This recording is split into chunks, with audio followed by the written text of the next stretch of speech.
반갑습니다. 주님의 이름으로 환영합니다. 같이 한번 돌아보시면서 인사 좀 한번 나누시죠. 예, 반갑습니다. 네, 반갑습니다. 예. 네.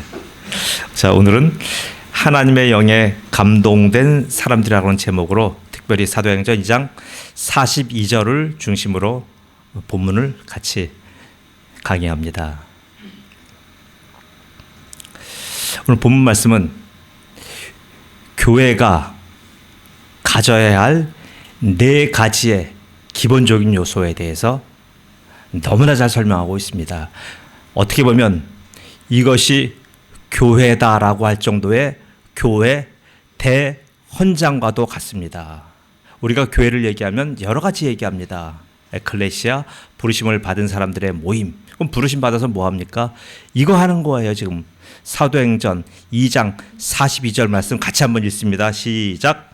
사도행전 2장 42절 말씀 같이 한번 읽습니다. 다 같이 시작. 그들이 사도의 가르침을 받아 서로 교제하고 떡을 떼며 오로지 기도하기를 힘쓰니라. 교회가 이거 하는 곳이에요. 교회의 사중 기능이 오늘 너무나 잘 드러나 있습니다. 자, 그러면 이렇게 오늘 교회가 이런 곳이다라고 하는 오늘 바로 하나님의 말씀이 있는데, 그럼 오늘 본문 보십시오. 왜 이런 교회가 이런 곳이다라고 하는 오늘 대전제가 나오게 된 배경을 잠깐 봅니다. 자, 오늘 배경이 어디라고 했습니까? 예루살렘이에요. 그 다음에 특별히 어떤 절기예요? 오순절이에요. 그리고 이 오순절 때는 천하 각국에 흩어져 있던 누가 돌아와요? 이스라엘 사람들이 오는 거예요. 이스라엘 사람들 자기의 고토 바로 예루살렘에 와서 예루살렘 성전에서 소제의 제사를 드리는 대규모 행사입니다. 자, 이제 여러분은 여러 배경 설명이 다 이제 몇 주에 걸쳐서 됐기 때문에 잘 아실 거예요. 그러한 배경을 갖고 있습니다. 그 배경에 오늘 어떤 일이 생겼습니까? 바로 성령이 초자연적인 사건으로 모든 사람이 알 수 있는 역사가 일어난 거예요. 자, 보십시오. 성령이 어떻게 일어났다고요? 보면 바로 성령이 귀로 들리고 눈으로 보이고 그리고 모든 사람들의 입을 통하여 120명의 사람들의 입을 통하여 다른 외국어를 막 하는 내용들이 다 들린 거예요. 이것을 누가 들었다고요? 온 순례객들 모두와 예루살렘에 거하는 은민들이 다 들은 거예요. 너무나 놀라운 사건이 일어났습니다. 자, 그럼 여러분 여기서 우리가 한번 생각해 볼 것도 있어요. 왜 하필 하나님께서는 예루살렘에 성령을 보내주셨는가라고 하는 여러분 한번 돌아볼 필요가 있습니다. 하필이면 왜 유대 백성에게 성령님을 보내셨나라고 우리가 돌아볼 필요가 있습니다. 한번 생각해 봅시다. 예루살렘은 어떤 땅이에요? 바로 예수님을 대적한 땅이잖아요. 예수님을 죽인 땅이에요. 그리고 유대인들은 어떤 사람들이에요? 예수님을 죽인 백성들이잖아요. 아니, 하나님이 왜 하필 그런 험악한 땅에 그런 악인들이 사는 곳에 왜 다시 성령을 보내셨습니까? 하나님의 아들 예수 그리스도가 자기 땅에 오매 자기 백성들이 영접지 아니한 그 땅에, 영접은커녕 당신의 아들을 죽인 그 땅에 왜 하필이면 하나님의 영을 이 땅에 다시 보내주셨습니까? 여러분 한번 생각해 보셔야 돼요. 사도행전 8절에 오직 성령이 임하시면 예루살렘 제일 먼저 나와요. 다음에 예루살렘과 유대와 사마리아와 땅끝까지 이르러 내 증인이 된다고 분명히 말씀하셨습니다. 자, 성령이 오시면 바로 제일 먼저 어디부터요? 예루살렘부터 얘기한 이유가 뭡니까? 도대체 왜 하나님께서는 이토록 예루살렘을 못 잊어 하십니까? 이토록 예루살렘에 대한 하나님의 아주 그런 간절한 마음이 도대체 왜 있냐 이거예요. 우리 같으면 나쁘잖아요. 거기서 가기만 하면 실패하고 그 땅에 가기만 하면 넘어지고 그 땅에 많은 주의 종들을 파송했는데 그 땅에서 뭐예요? 전부 다 죽였잖아요. 심지어는 나중에 누굴 보냈습니까? 하나님의 아들을 그 땅에 보냈는데 그 땅의 사람들이 하나님의 아들조차 죽인 거잖아요. 그럼 예루살렘은 뭐예요? 반역의 온상지며 바로 이스라엘 사람들은 하나님을 대적한 최고의 악인들인 거예요. 여러분 우리 오해하지 마십시오. 우리는 자꾸만 예루살렘이 거룩한 땅이며 예루살렘에 거룩한 성전이 있으며 예루살렘은 모든 다른 곳보다 특별하게 구별되어 세웠기 때문에 예루살렘을 성산이라고 하며 예루살렘에 전부 다 가는 것을 우리는 굉장한 일종의 성지순례라고 하면서 영광으로 여길 정도의 사고가 여러분과 저 자신에게 깔려 있잖아요. 그러니까 그걸 이용해서 저 이스라엘 사람들이 얼마나 막대한 돈을 그들이 취합니까? 엄청나게 물가 비싸요. 그리고 물가만 비싼 것 아니에요. 얼마나 그 사람들이 불친절한지 몰라요. 세계 관광, 내가 내 돈을 사용하러 다니는데 저토록 고압적인 민족은 이스라엘 사람들밖에 없어요. 얼마나 살벌하고 얼마나 고압적이고 이방인에 대해서 그 사람들이 문을 닫고 아주 불친절한지 몰라요. 그래도 꾸역꾸역 몰려들어가는 이유가 뭡니까? 바로 하나님의 성지이기 때문에, 성산이기 때문에 이 사고가 깔려 있는 거예요. 여러분 가진 사고를 좀 바꿀 필요가 있어요. 지금 이스라엘 사람들은 누구예요? 악인의 대표자예요. 예루살렘은 지금 악인들이 살아가는 그 성의 장망성의 대표예요. 자, 제가 왜 완전히 지금 여러분이 갖고 있는 상식과 제가 다른 얘기를 하는지 여러분 한번 들어보셔야 됩니다. 우리는 항상 지금 거룩한 곳 예루살렘에 사는 사람들은 너무나 아름다운 하나님만을 예배하며 오직 하나님을 위해서 존재하는 사람들과 같은 생각을 했어요. 그러나 아니에요. 여러분 보세요. 이 사람들이 예수를 십자가에 못 박았고요. 이 사람들이 하나님의 아들을 완전히 저를 없이 하소서, 저를 십자가에 못 박으소서라고 외쳤던 사람들이에요. 그리고 그 땅은 어떤 땅이에요? 어떠한 하나님의 사자로 보내려면 전부 다 그 땅은 다 삼켜버리는 바로 땅이 열리고 땅이 죽은 땅이에요. 하나님의 사자들만 오면 그 땅을 다 삼켜버리는 땅이에요. 그런 땅에 지금도 우리는 구약식의 사고를 가지고 거길 성지순례라고 하면서 거기 가가지고 막대한 돈을 쓰고 거길 보옵니다. 뭘 봐야 됩니까? 거기에 있는 고고학적 유물, 자연, 지형 그거 봐서 뭐 합니까? 그것을 우리가 설교하는 것 아니고 그걸 알아야 되지만 그것이 지금 우리 예배의 중심이 아니잖아요. 근데 지금 너무나 잘못된 게 목사님들 치고 거기 성지순례 지금 목숨 안 거는 사람이 없어요. 갔다 온 분은 마치 이스라엘 사람들이 메카와 메디나를 하지한 것처럼 갔다 온 그걸 하지라고 합니다. 하지한 것 같이 이렇게 여겨요. 아니요, 그런 것 아니에요. 우리가 가서 보면 안 본 것보다는 설교도 풍부하고 좋아요. 그러나 거기에는 우리가 생각하지 못하는 지금 바로 하나님을 대적했던 그 악인들과 그 사람들이 살아가는 그 땅에 대한 우리가 똑똑한 영적인 시각을 갖고 갈 필요가 있습니다. 자, 그래서 오늘 그럼 그 악인의 땅에 얼마 전에 50일 전에 그 아들 예수 그리스도 그 땅에서 처절한 일을 당하고 그 땅에서 승천하셨잖아요. 그 땅에 왜 다시 하나님은 그 못 잊어서 성령을 그 땅에 보내셨습니까? 자, 보세요. 역으로 말한다면 성령이 아니고서는 그 악인들을 하나님 앞으로 인도해낼 방법이 없었던 거예요. 믿으십니까? 성령의 역사 아니고는 이 성령의 초자연적인 역사 아니고서는 도저히 그 악인들과 그 악인의 도성을 꺾어버릴 재간이 없었던 거예요. 그렇게 악인들의 땅이 지금 예루살렘이며 악인들이 이스라엘 사람들이에요. 그 사람들을 그 성령의 초자연적인 역사가 아니고서는 이 사람들의 마음을 하나님 앞으로 열 방법이 없었던 거예요. 지금도 가장 전도하기 힘든 곳이 어딘지 아십니까? 공산국가, 이슬람, 열대지방, 그 토호들이 사는 아주 원주민의 땅 이런 데 아니에요.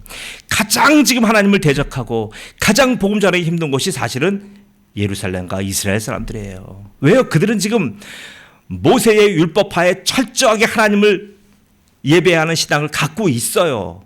그것만이 옳다라고 좀 더 믿고 있어요. 그러니까 그 사람들은 지금 자기들의 신앙 외에 예수를 전하는 신앙은 뭐예요? 다 이단이고 사입이고 악인들이에요.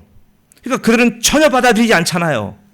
그래서 그 땅에 복음 전하기 위해서 하나님은 그 땅에 누구를 보내셨어요? 하나님의 영이신 성령님을 보내신 거예요. 그 성령님을 보내시되 어떻게 보냈습니까? 모든 사람이 알 수 있을 만한 초자연적인 사건을 동원하여 보내신 거예요. 그 사건에 당사자들, 그 사건을 경험한 모든 사람들이 너무나 놀란 거예요.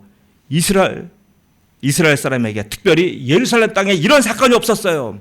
유사 이래로, 역사 이래로 예루살렘에 그런 사건이 없어요. 외적이 침입하고 대적이 와서 예루살렘을 공략하고 예루살렘을 점령한 사건은 있지만, 하늘에서부터 하나님의 영이 내려와서 예루살렘이 이렇게 뒤바뀐 역사가 유사일에 단 한 번도 없었단 말이에요. 근데 바로 그 사건이 언제 일어났어요? 예수님이 승천하시고 난 바로 그 이후에 오순절 마가의 다락방, 이때 이 사건이 터진 거예요. 하나님이 지금 하나님의 성령을 보내셔서 그 성령을 본 모든 이스라엘 사람들이 너무나 놀란 거예요. 이 성령으로 말미암지 않고는 그들의 마음을 열 방법이 없었기에 성령으로 말미암아 그들은 3,000명이 하루에 회개한 사건이 일어나잖아요. 그 3,000명 회개해서 어떻게 됐습니까? 3,000명이 회개하고 뿔뿔이 자기 고향, 자기 집, 자기의 본토로 돌아가지 않았어요. 이 사람들은 어떤 사람들이에요? 무려 15개 지방에서 온 디아스포라 유대인들이에요. 그런데 그 중에서 많은 사람은 다 돌아갔고 3,000명 정도는 돌아가지 않고 뭐 했어요? 남아서 120명의 그 주님의 몸된 교회의 제자들과 함께, 그들과 함께 예배한 거예요. 그들과 함께 모인 거예요. 3,000명이 모일 곳이 어디 있어요? 그 큰 인원이 모일 곳은 예루살렘 성전밖에 없는 거예요. 그 악의 도성 예루살렘 성전은 어떤 곳이에요?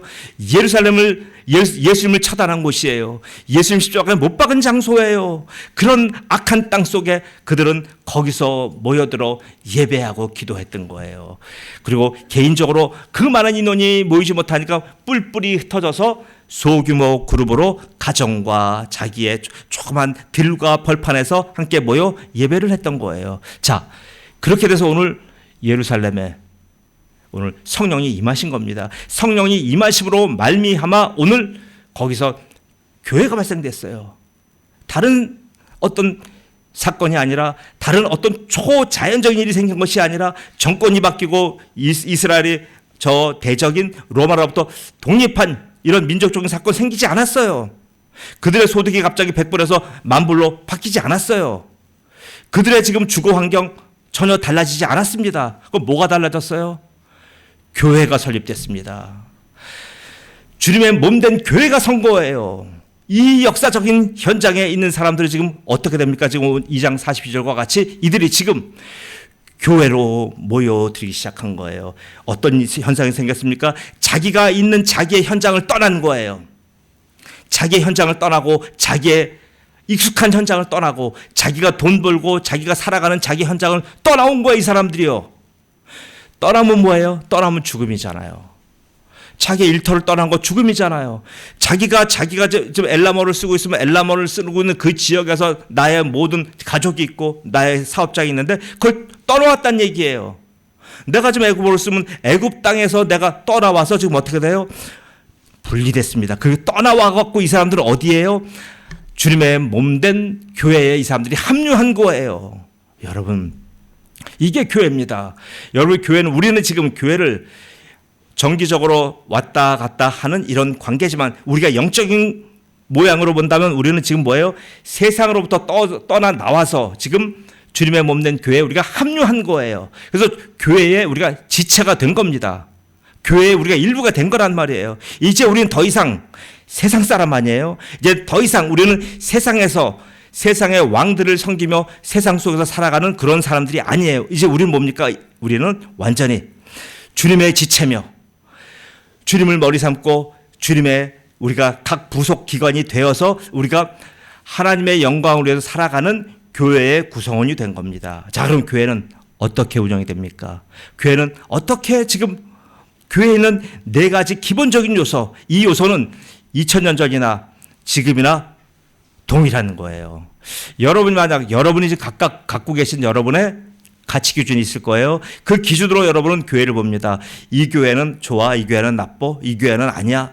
여러분의 가치 기준, 그것은 비성경적인 거기 때문에 그것은 말할 것이 없어요. 자, 그럼 성경적인 가치 기준은 뭡니까? 오늘 사도행전 2장 42절에 자, 보겠습니다. 첫 번째가 뭡니까? 첫 번째는 교회는 자, 사도의 가르침.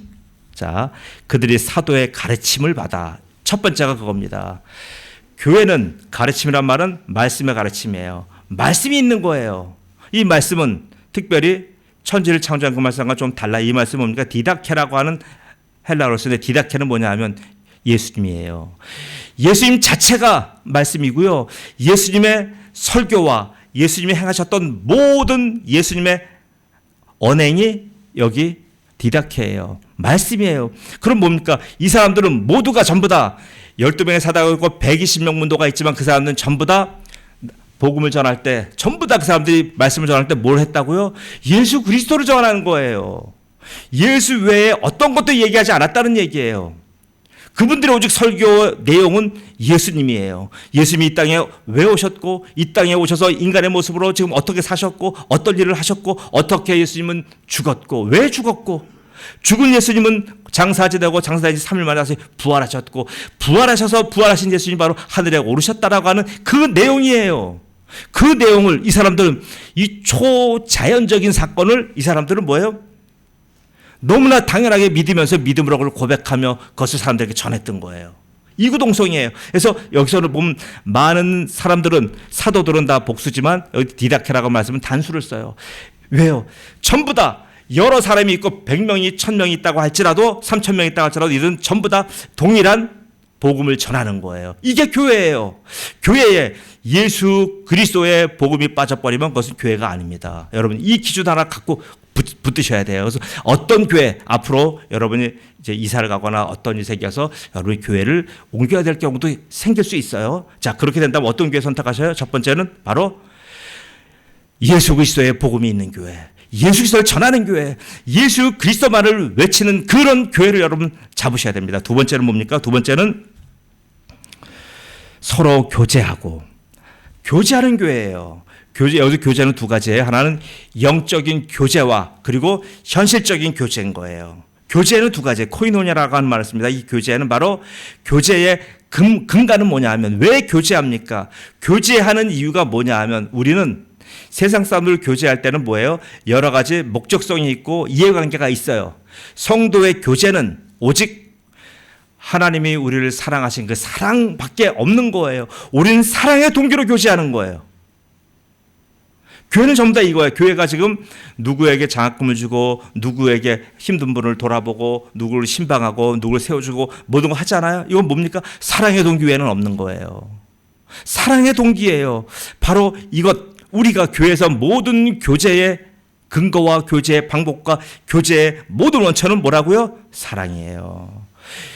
예수님이 우리를 사랑하신 사랑이며 하나님이 우리를 사랑하신 그 사랑이에요. 그 사랑으로 교제하는 겁니다. 그래서 교회는 어떤 데라고요? 교제의 공동체예요. 서로 우리가 영적으로 지금 우리가 이렇게 말씀을 중심으로 서로 교제하고 또 뭐에 끝나고 나면 애찬을 중심으로 교제하고 성도가 만나면 서로 간에 성도를 돕고 성도에게 나눠주고 성도를 세워주는 교제하잖아요. 이 모든 것이 우리가 코이노니아예요. 이게 성도에 있는 거예요. 그러면 이전 교회, 이 교회가 생기기 이전에 예루살렘 교회가 이랬나? 예루살렘 교회는 이러지 않았어요. 지금 이 네 가지 요소가 예루살렘 교회는 없었던 거예요. 여러분 예루살렘의 그 유대교의 사람들이 믿었던 그 종교는 바로 이 교회가 아니란 말이에요. 그러니까 그 종교는 어떻게 돼요? 하나님이 저 로마 장군 티투스를 동원하여 AD 70년에 완전히 부셔버렸잖아요. 그 교회를 역사 속에 완전히 없애버린 거예요. 그런 교회는 더 이상 존재하면 안 된다는 것이 하나님의 뜻이에요. 그래서 하나님은 저 이방 사람을 동원하여 완전히 예루살렘 성전을 완전히 없애버린 거예요. 지금도 우리가 이 네 가지의 교회의 요소가 없다면 하나님께서는 바로 다른 누구를 동원하여 그 교회를 없애버리실지 몰라요. 자, 교회 세 번째는 뭡니까? 세 번째는 떡을 떼며. 여기서 떡을 뗀다는 것은 두 가지 의미가 있어요. 하나는 애찬과 하나는 성찬이 있어요. 자, 여기서는 특별히 성찬을 얘기하는 거예요. 교회에 모이면 예배하면 우리가 뭐예요? 예배의 요소는 반드시 매 예배 때마다 성찬식을 거행했어요. 이 성찬식이 뭡니까? 바로 성찬식의 의미는 예수님의 십자가예요. 예수님의 십자가 달려 돌아가심이에요. 바로 우리가 떡을 뗄 때 뭐예요? 예수님의 살이요. 우리가 포도주의 잔을 받을 때 예수님의 몸된 피잖아요. 그것을 받아 먹고 마심으로 인하여 우리는 예수님의 죽음과 예수님의 부활에 동참하는 거예요. 이게 매 예배 때마다 초대교회는 진행이 됐어요. 그럼 뭡니까? 바로 성찬식의 주인공은 예수님이에요. 그래서 매 예배 때의 중심이 누구예요?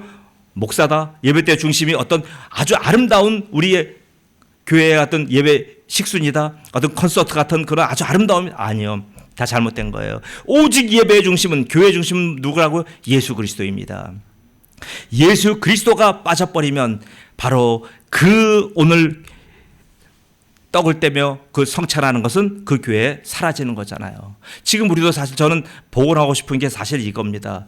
매 사실 주일 예배 때마다 우리가 성찬식을 사실 거행을 해야 돼요. 근데 이거 지금 하면 너무나 성도들에서 반발이 많은 거예요. 적은 교회는 상관없지만 인원이 1000명, 2000명 돼봐요. 그 매주마다 성찬을 하려면 최소한 30분 정도가 더 들어가요. 지금도 예배 시간이 짧다고 하는데 길다고 하는데 그렇게 해서 1시간 반, 2시간씩 예배해봐요. 교인들 부터 나겠습니까? 다 도망가잖아요. 그러니까 못하고 있는 거예요. 그래서 작은 교회들은 이게 하기 굉장히 좋아요. 자, 성찬입니다. 성찬의 주인공은 완전히 예수예요. 이거 세 번째. 네 번째 요소는 뭐예요? 네 번째 요소는 뭡니까? 기도하기를 힘쓰니라. 기도예요. 여러분, 기도하는 교회입니다.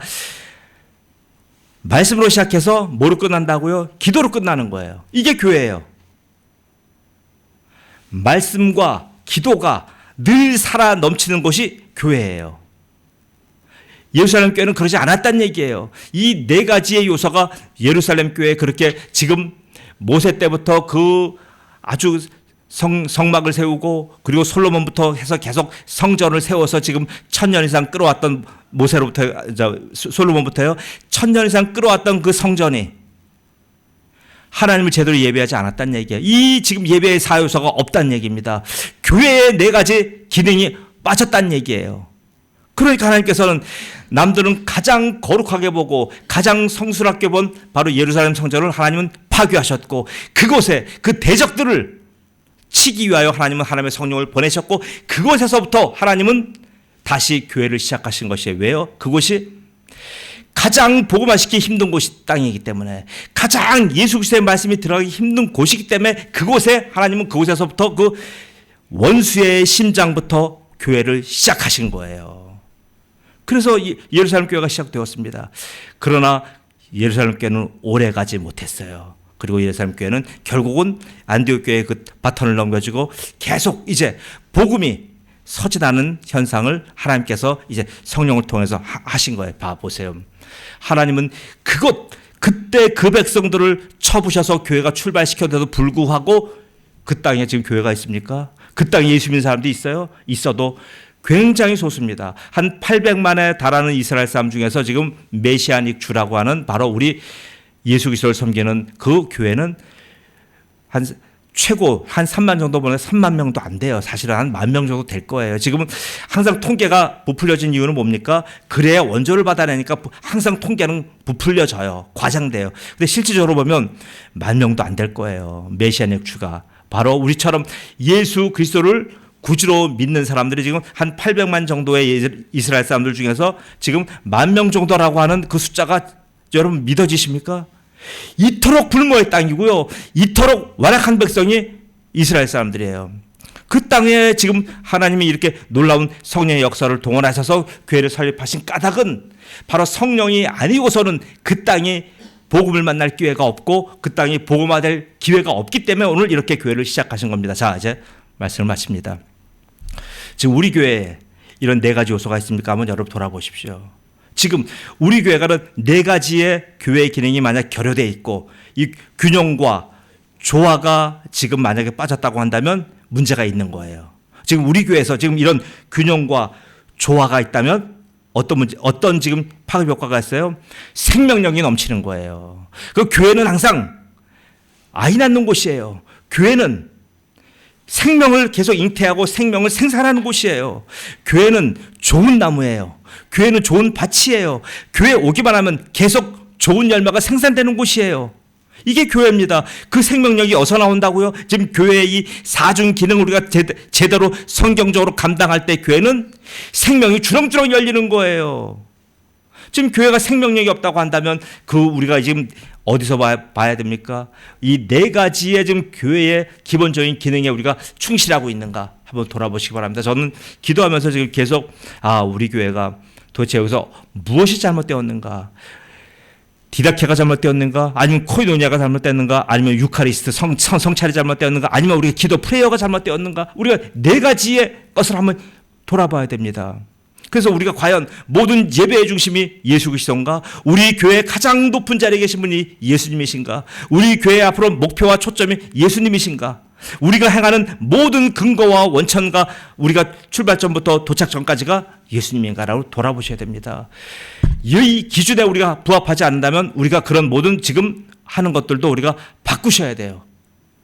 여러 가지 예배도 우리가 모습도 바꿔야 되고 여러분의 신앙 태도도 바꿔야 되고 우리가 지금 삶의 기준도 바꿔야 되고 바꿔야 됩니다. 지금 이 네 가지의 기능만이 지금 온전한 교회입니다. 그래서 저는 은혜의 교회가 이 지금 성경적인 교회, 성경이 말씀하시는 네 가지 기능에 충실하여 여러분 모두가 하나님이 너무나 기쁘고 하나님이 사랑하시며 하나님이 세워주시는 그 놀라운 생명력으로 여러분의 삶이 풍요로우며 가는 곳곳마다 그 놀라운 하나님의 생명력을 전하며 퍼뜨려서 여러분이 하나님의 위대한 종의 반열에 오르는 귀한 성도도가 교회가 되시길 예수님으로 축복합니다. 아멘. 기도합니다.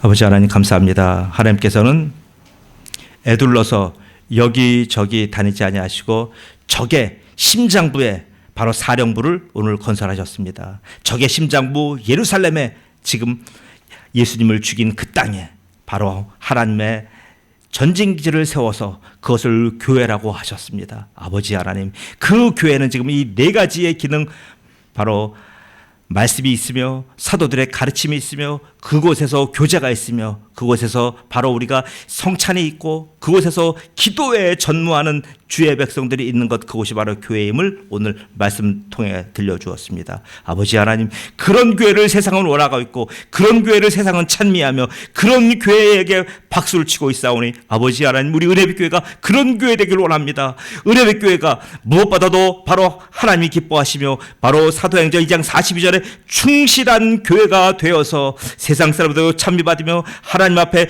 귀하게 쓰임받는 위대한 교회가 되도록 인도하여 주옵소서. 감사하며 예수님의 이름으로 기도드리옵나이다. 아멘.